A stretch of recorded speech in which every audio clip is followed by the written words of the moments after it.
का क्या शुभारंभ देखे लाइव। उसी के लिए एक महत्वपूर्ण कदम है। नीति संवाद श्रृंखला 2025 के आज के हमारे उद्घाटन सत्र के मुख्य वक्ता हैं माननीय डॉक्टर इंद्रेश कुमार जी। देश को आजादी मिलने के तकरीबन 6 महीने बाद 18 फरवरी 1948 को आदरणीय इंद्रेश कुमार जी का जन्म समाना पंजाब में अपनी ननिहाल में हुआ।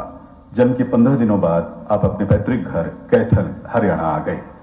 माताजी श्रीमती पद्मावती देवी एवं हरियाणा के पूर्व विधायक रहे पिताजी श्री चमनलाल जी के सानिध्य में आदरणीय इंद्रेश कुमार जी को बचपन से ही उच्च स्तर के धार्मिक और सामाजिक संस्कार मिले।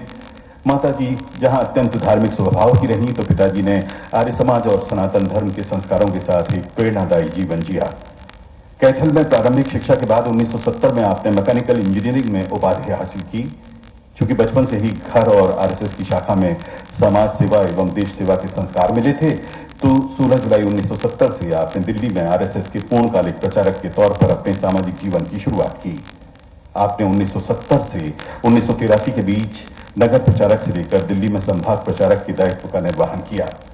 1983 में आपके कुशल संगठन कार्य को देखते हुए आपको जम्मू कश्मीर की कठिन परिस्थितियों में संभाग प्रचारक का दायित्व सौंपा गया। आपने यहां पहले जम्मू कश्मीर संभाग प्रचारक और कालांतर में जम्मू कश्मीर एवं हिमाचल के संयुक्त प्रांत प्रचारक के दायित्वों का निर्वहन सन 2000 तक जम्मू में रहते हुए किया। सन 2000 के बाद आपको आरएसएस के अखिल भारतीय कार्यकारिणी मंडल में स्थान मिला। यहां आपको अखिल भारतीय सह संपर्क प्रमुख का दायित्व दिया गया। इस दौरान आपका केंद्र जयपुर रहा। वर्तमान में आरएसएस के अखिल भारतीय कार्यकारिणी मंडल सदस्य के तौर पर दिल्ली में रहते हुए आप सक्रिय हैं। हमारा परम सौभाग्य है कि नीति संवाद श्रृंखला 2025 आपके मुख्य आतिथ्य में आरंभ होने जा रही है। आपका बहुत बहुत स्वागत, बहुत बहुत अभिनंदन।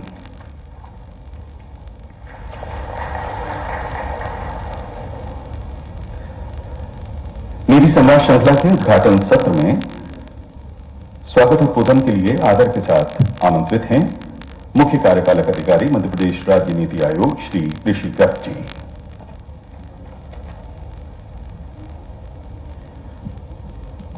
सभी को नमस्कार। मंच पर उपस्थित माननीय डॉक्टर इंद्रेश कुमार जी, माननीय मुख्यमंत्री डॉक्टर मोहन यादव जी, माननीय उप मुख्यमंत्री श्री जगदीश देवड़ा जी, माननीय स्कूल शिक्षा मंत्री जी, माननीय उच्च शिक्षा और तकनीकी शिक्षा मंत्री जी, माननीय राज्य मंत्री कौशल विकास एवं रोजगार, उपस्थित वरिष्ठ अधिकारीगण, शिक्षकगण, अध्यापकगण, विभिन्न एनजीओ के प्रतिनिधि, उपस्थित छात्र, देवियों और सज्जनों, आज के इस नीति संवाद श्रृंखला कार्यक्रम के शुभारंभ सत्र में मैं आप सभी का स्वागत करता हूं। संवाद से विचारों का आदान प्रदान होता है, समस्याओं का समाधान होता है, आपसी विश्वास बढ़ता है, सकारात्मक ऊर्जा और नए विचारों का प्रवाह होता है और लोकतांत्रिक व्यवस्था भी सशक्त होती है। इसी को ध्यान में रखकर राज्य नीति आयोग द्वारा विकसित और आत्मनिर्भर मध्य प्रदेश के संकल्प को साकार करने के लिए नीति संवाद श्रृंखला 2025 का शुभारंभ आज दिनांक 6 मई 2025 को आप सभी के गरिमामय उपस्थिति में किया जा रहा है। मैं आशा करता हूं कि आप सभी इसमें बढ़ चढ़कर हिस्सा लेंगे और एक सशक्त विकसित मध्य प्रदेश को बनाने में आप अपना योगदान देंगे। बहुत बहुत धन्यवाद। बहुत बहुत धन्यवाद आदरणीय श्री ऋषि गर्ग जी। अपर मुख्य सचिव योजना आर्थिकी एवं सांख्यिकी श्री संजय शुक्ला जी से विनम्र आग्रह है कि आप नीति संवाद श्रृंखला 2025 की रूपरेखा प्रस्तुत करें।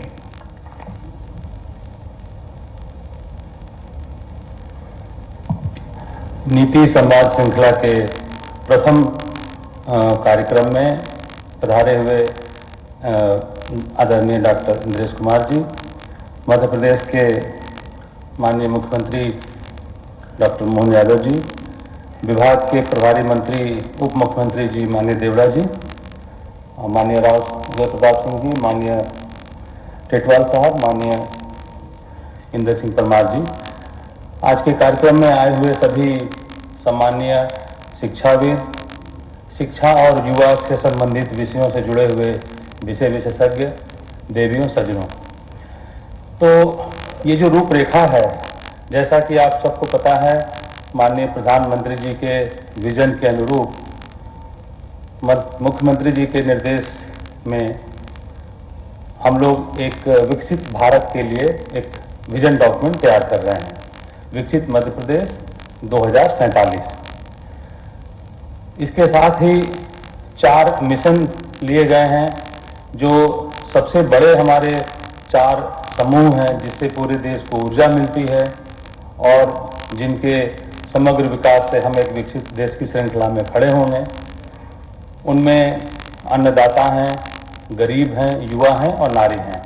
इन चारों मिशन के भी कार्यक्रम एक साथ चल रहे हैं। तो इस पूरे विषय वस्तु को एक साथ फ्रेम में रखकर हमें युवा पर अगर हम फोकस करें तो सबसे क्रिटिकल जो सेक्टर है वो है शिक्षा, प्रशिक्षण, और ऐसी शिक्षा जो संस्कृति के और हमारे इतिहास के जड़ों से सिंचित भी होती हो, मूल्य भी आधारित हो और वो आगे टेक्नोलॉजी और जो हायर स्किल्स हैं उनमें दुनिया में अपना स्थान बनाने में हमें मदद करे। तो ये 2 मुख्य हमारे इसमें आधार बनते हैं जिन पे हमको शिक्षा को बिल्ड करना है। तो जो नई एजुकेशन पॉलिसी आई है उसके परिप्रेक्ष्य में हम लोग किस प्रकार के कार्यक्रम शुरू करें। तो नीति आयोग का जो मुख्य कार्य है वो राज्य सरकार को सलाह देना है, योजनाओं के मूल्यांकन में सहयोग करना है, और उसके लिए बहुत जरूरी है कि नीति आयोग एक ऐसा प्लेटफॉर्म क्रिएट करे जिससे उस विषय में काम करने वाले लोग भी जुड़े आकर और अपने अपने अनुभव, विजन से हमको समृद्ध बनाएं, हम उससे सीखें ताकि हम फिर राज्य शासन को अच्छी सलाह और अच्छी योजनाएं बनाकर हम लोग आगे बढ़ सकें। तो ये अवसर है, आज ये कार्यक्रम यहाँ दिन भर चलेगा। जब माननीय मंच से हम लोग अभी सुनेंगे, उनसे कुछ हम समझेंगे, उनके विजन को जानेंगे और फिर उसके बाद जो अलग अलग जो क्रॉस सेक्टोरल नॉलेज या इनपुट हमें आएगा उसको हम लोग उपयोग इसमें लाएंगे। तो जो 2 पैनल डिस्कशन होंगे अभी, एक लंच के पहले फिर एक लंच के बाद, उसमें रोजगार और मूल्य आधारित दोनों विषयों पर विस्तार से बात होगी। उसके क्या घटक हैं, कौन कौन से आयाम हैं, क्या गलतियां हमें नहीं करनी है, कैसे हमें जल्दी से सीखने की और वो डेवलप करना है स्किल, इन सब बातों पे बात होगी। सबसे अच्छी बात यह है कि जैसा मुख्यमंत्री जी चाहते हैं कि यह वन टाइम इवेंट न बने और एक श्रृंखला नियमित कार्य के रूप में हो। तो मैं आपको बताना चाहूँगा सर कि हम लोग इसको एक नियमित इवेंट के रूप में ही कर रहे हैं और इसलिए इसको श्रृंखला नाम दिया गया है, जिसमें अलग अलग विषयों पर अलग अलग तरह के समूहों से हम लोग ठोस और समृद्ध बातचीत करेंगे। मैं फिर से सभी का स्वागत करते हुए आगे के कार्यक्रम के लिए आमंत्रित करता हूँ। Thank you. बहुत बहुत धन्यवाद अपर मुख्य सचिव महोदय श्री संजय शुक्ला जी। विभागीय मंत्री तथा माननीय उप मुख्यमंत्री आदरणीय श्री जगदीश देवड़ा जी को उनके उद्बोधन के लिए हम आदर के साथ आमंत्रित कर रहे हैं।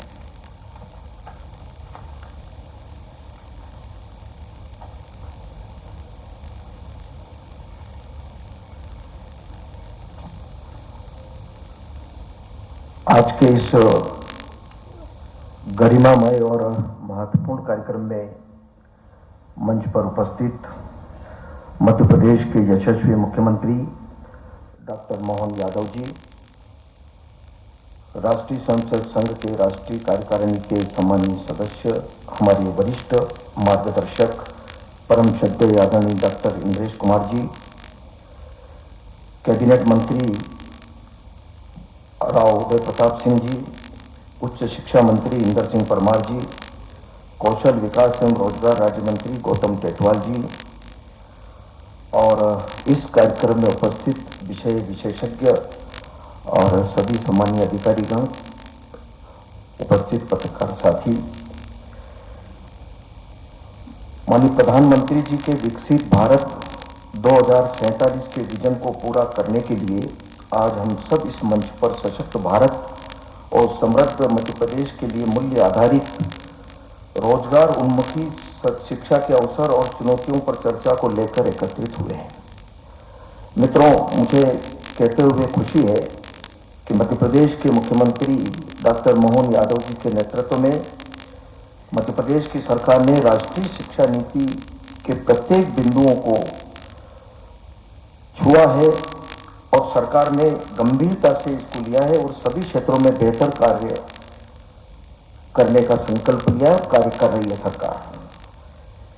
मित्रों, गांव की मिट्टी में जो संस्कार है वही भारत की आत्मा है, और जब शिक्षा उन संस्कारों से जुड़ती है तब राष्ट्र निर्माण की असली नींव पड़ती है। मध्य प्रदेश की सरकार ने राष्ट्रीय शिक्षा नीति में जो कुछ काम किए हैं, 2-4 काम मैं बताऊंगा, बाकी बहुत कामों पर काम किया है। मध्य प्रदेश की सरकार ने 276 सीएम राइज विद्यालय प्रारंभ किए। यह विद्यालय सर्व सुविधा संपन्न है। मैं माननीय मुख्यमंत्री जी को इस मंच से धन्यवाद देना चाहूंगा कि माननीय मुख्यमंत्री जी ने इसका नाम सांदीपनी विद्यालय के नाम से शुरू किया है। ये माननीय मुख्यमंत्री जी ने बहुत बड़ा काम किया है। राष्ट्रीय शिक्षा नीति के तहत डिजिटल क्षेत्र में 2 करोड़ से अधिक महिलाओं को डिजिटल उपकरणों का प्रशिक्षण मिला, जिससे वे सरकार की सभी योजनाओं का लाभ उठा रही है। मित्रों, हमारा लक्ष्य है कि कोई गांव, कोई बच्चा शिक्षा से वंचित न रहे। हर गांव में संस्कार, हर हाथ में हुनर और हर मन में आत्मबल हो। ज्ञान रथ और डिजिटल साक्षरता अभियानों ने उन गांवों में भी शिक्षा पहुंचाई है जहां पहले स्कूल की कल्पना भी कठिन थी। आज हम सबका सौभाग्य है कि हमारे बीच में हमारे मार्गदर्शक डॉक्टर इंद्रेश कुमार जी हैं। बहुत विस्तार से मुझे कहने की आवश्यकता नहीं है, हम सब उनको सुनना चाहेंगे। पर विशेषज्ञों द्वारा आयोजित सत्र में स्कूल शिक्षा, उच्च शिक्षा एवं कौशल विकास के आपसी समन्वय से जो सुझाव होंगे वो प्रदेश सरकार के लिए सारगर्भित होंगे। मैं यह कहना चाहूंगा कि नीति संवाद श्रृंखला का यह पहला संवाद कार्यक्रम है। इसके अतिरिक्त कृषि, पर्यावरण, सहकार, पर्यटन, अर्थव्यवस्था, सुशासन, महिला सशक्तिकरण, संस्कृति जैसे विषयों पर प्रदेश में अन्य स्थानों पर माननीय मुख्यमंत्री जी के मार्गदर्शन में इसी तरह के संवाद कार्यक्रम राज्य नीति आयोग द्वारा आयोजित किए जाएंगे। मैं आज इस अवसर पर आए हुए सभी हमारे विद्वान विषय विशेषज्ञों का और जो आज दिन में जो सभी इस संवाद में जो भाग लेंगे, मैं उन सभी का हृदय से अभिनंदन और स्वागत करता हूं। और यही आशा है कि आज जो मार्गदर्शन मिलेगा निश्चित रूप से प्रदेश में एक सारगर्भित हमको लाभ मिलेगा। बहुत बहुत धन्यवाद। नमस्कार।